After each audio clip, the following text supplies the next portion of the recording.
ഐക്യത്തിന് ഇനി സാധ്യതയുണ്ട്. വേണമെങ്കിൽ എന്തെങ്കിലും പ്രശ്നമുണ്ടെങ്കിൽ പറഞ്ഞ് പരിഹരിക്കാൻ വേണ്ടി അങ്ങനെ വരികയാണെങ്കിൽ സ്വീകരിക്കുമോ? എന്താ ഈ പറയുന്നത്? ഞങ്ങൾക്ക് ഒരു വാക്കേ ഉള്ളൂ, ഞങ്ങളത് തീരുമാനിച്ചിട്ടുണ്ട്.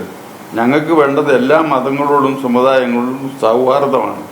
ആ സൗഹാർദ്ദം നടപ്പാകുകയില്ല ഈ ഐക്യം കൊണ്ട് എന്ന് ഞങ്ങൾക്ക് രാഷ്ട്രീയ കാര്യത്തിലും എല്ലാ രാഷ്ട്രീയ പാർട്ടിയോടും ഒരേ സമീപനമാണ്. ഈ രണ്ട് കാര്യവും ഈ ഐക്യം കൊണ്ട് നടക്കുകയില്ല എന്ന് ഞങ്ങൾക്ക് ബോധ്യമായതുകൊണ്ടാണ് ഞങ്ങൾ വേണ്ടാന്ന് വെച്ചത്.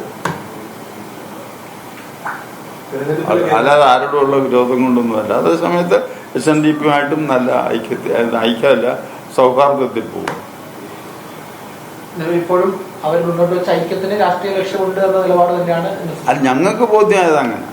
അങ്ങനെ വെച്ചാൽ പിന്നെ ചർച്ചയ്ക്ക് ഇത്രയും ഭൂകമ്പം ഇളകിയിട്ടും ഉണ്ടായിട്ടും ഒരു ചർച്ച എന്ന് പറയുന്നത് നടന്നില്ലല്ലോ, ഇല്ലേ?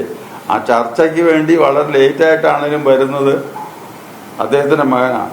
എനിക്ക് ഇവരെ പറ്റി വ്യക്തിപരമായ ഒരു യാതൊരു എതിർപ്പുമില്ല. ആ ആള് എന്ത് പ്രതിനിധാനം ചെയ്യുന്നു എന്നുള്ളതാണ് നമ്മുടെ ഇത്. അതിനകത്ത് രാഷ്ട്രീയമുണ്ട് എന്നുള്ളതാണ് ഞങ്ങൾ വെച്ചുകൊണ്ടാണ് ഞങ്ങളുടെ പദ്ധതി നടപ്പാകുകയില്ല ഈ പറഞ്ഞ രണ്ട് കാര്യം. അതുകൊണ്ട് ഞങ്ങൾ വേണ്ട എന്ന് വെച്ചു.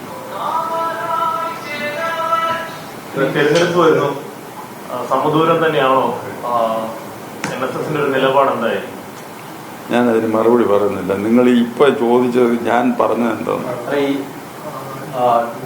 ഉഷാറുള്ളപ്പോൾ BDJSന്റെ നേതാവാണെന്ന് നമുക്കെല്ലാം നേരത്തെ അറിയുന്ന കാര്യമാണ്. പത്മ അവാർഡാണ് മൊത്തത്തിൽ നമുക്ക് ഒരു രാഷ്ട്രീയ ലക്ഷ്യമുണ്ട്, നീക്കത്തിന് പിന്നിൽ രാഷ്ട്രീയമുണ്ട് എന്ന് നമുക്ക് തോന്നാൻ പ്രധാനപ്പെട്ട കാരണം ഈ പത്മ പ്രഖ്യാപനം. എനിക്കൊരു വിരോധമില്ല കാര്യം, അദ്ദേഹത്തിന് കൊടുത്തത് നല്ല കാര്യം, ഞാൻ അതിനെ ഒന്നും എതിർക്കുന്നില്ല.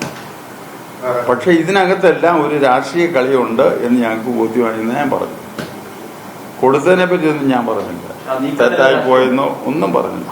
അത് ഉചിതമായിട്ട് തന്നെ ആയിരിക്കട്ടെ. ഐക്യത്തിന്റെ വാതിൽ അടയ്ക്കുന്ന പ്രശ്നമേ ഇല്ലെന്നാണ് ഉഷാർ പറയുന്നത്.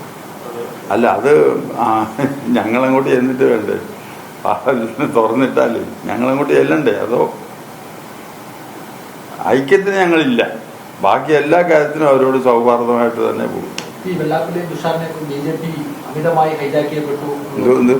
തുഷാറിനെ വെള്ളാപ്പള്ളിനെയൊക്കെ ഒരു BJP കൺട്രോളിലാണ് അവർ പോകുന്നത്, അമിതമായി അവരെ ഹൈജാക്ക് ചെയ്യപ്പെട്ടു എന്ന് നമുക്ക് പല കാര്യങ്ങൾ കാണുമ്പോൾ അങ്ങനെ തോന്നിയിട്ട് ഞങ്ങൾ എടുത്തത് ഒരു പ്രിക്കോഷനാണ് ഞങ്ങൾ എടുത്തത്. ഞങ്ങൾക്ക് ഇതിന് ഇങ്ങനെയുള്ള കാര്യങ്ങൾ ചെന്ന് വീഴാൻ ആഗ്രഹമില്ല. അത് തന്നെ കാര്യം.